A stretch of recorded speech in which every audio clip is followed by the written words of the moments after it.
Hi, welcome to Peer Mentor Training, Academic Coaching and Executive Functioning Support. My name is Karen Flynn. I'm the Director of Curriculum Instruction at College Steps. So today's training will consist of a few things. The first thing we're going to talk about is academic support and our core principles. Then we'll discuss what exactly is executive function. We'll break things down and I'll provide you a tool which you can use with students called Get Ready, Do, Done. We'll also talk about guiding questions and the relationship to academic coaching, and then there'll be a link to a brief survey at the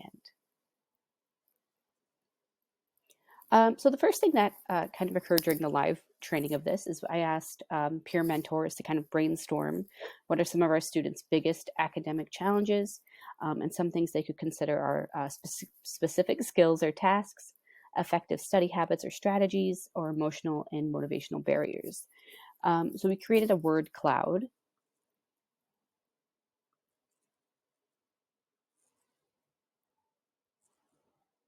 And essentially this was kind of like the findings. So the words that are larger were entered by more peer mentors. So out of 38 responses, some of the things that peer mentors identified that students have the biggest challenges with are things like time management, focus, social, kind of in general, comprehension. And then if you look at some of the smaller kind of words, you have things like organization, using supports, planning,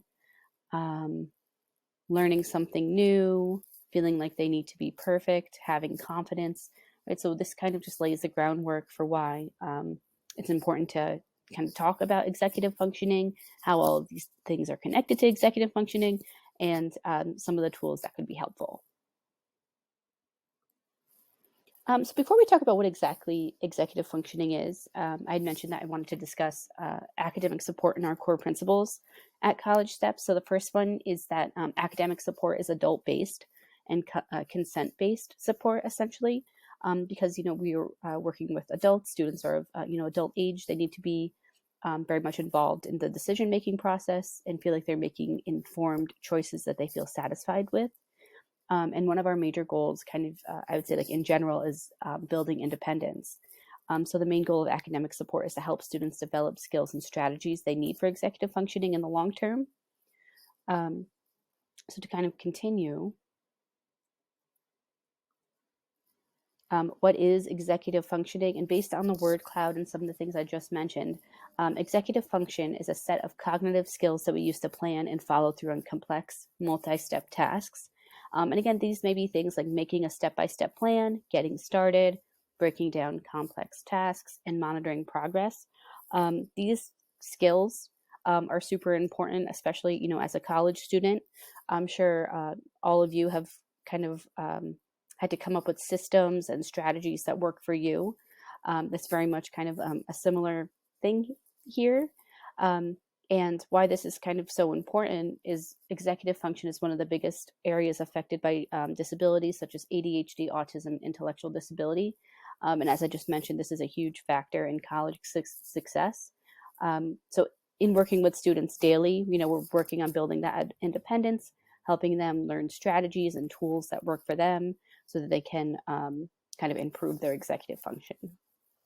So what might a student look like who is struggling with executive function? I'm sure in talking about some of the things that peer mentors identified in that word cloud, maybe some students kind of came to mind, or in talking about what executive function is. But essentially, students have difficulty with organization and planning. They may have late or missed assignments, difficulty getting started, but they may also be feeling, like super overwhelmed, stressed, anxious, frustrated, unmotivated, or hopeless. So sometimes you see these behaviors and it's really as a result of kind of poor executive functioning. I'm sure, if you felt anxious or super stressed out before, you may have a hard time getting started with an assignment. For instance, I always think about like big papers in college. Sometimes those are hard for students to kind of break down. So some things maybe, making that step-by-step plan with a student. So maybe you're going to brainstorm first, then you're going to develop an outline, then you'll determine a thesis, and kind of so on and so forth. Those things are generally pretty helpful. Right, so as I just mentioned, Two of the key mentoring actions for supporting students with executive function are, again, breaking a task into manageable chunks and create a written checklist or action plan. So to continue with that example I just gave about having a big paper to write, you could kind of turn those steps into a checklist that students would kind of check off as they complete each step. That's super effective. You can also use a tool that we use called Get Ready, Do, Done. So what's really cool about this is it encourages students to plan backwards from the finished product and then kind of figure out the steps that they must take and the materials they'll need to get started. So in looking what that looks like, just to see, this is an example of, again, Get Ready, Do, Done. So you would start at the red section, which is the done with a student.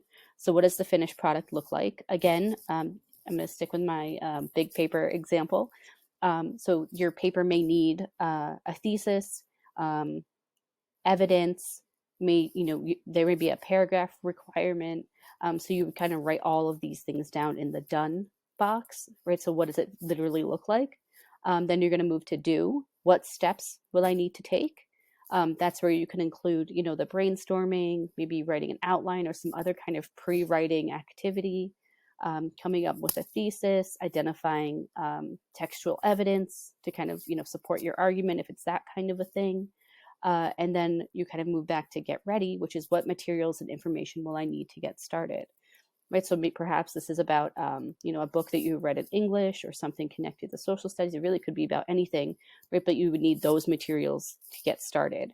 But in doing so, you could see how this big task kind of becomes more manageable for students, and it's not nearly as daunting. And there is something very satisfying about checking boxes and feeling like you're making progress towards this task that seemed pretty daunting initially. So Get Ready, Do, Done was one kind of, strategy or tool that could be used. Another thing that could be helpful with working with students is something called guiding questions. So guiding questions are essentially open-ended. They can't be answered in a yes or no.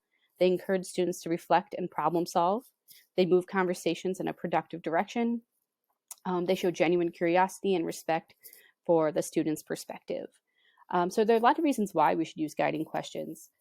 In talking to some peer mentors, they shared that when working with students, they ask students, where do you want to start today? That's super helpful. It also helps build independence. Students feel like they have a choice in what they're working on.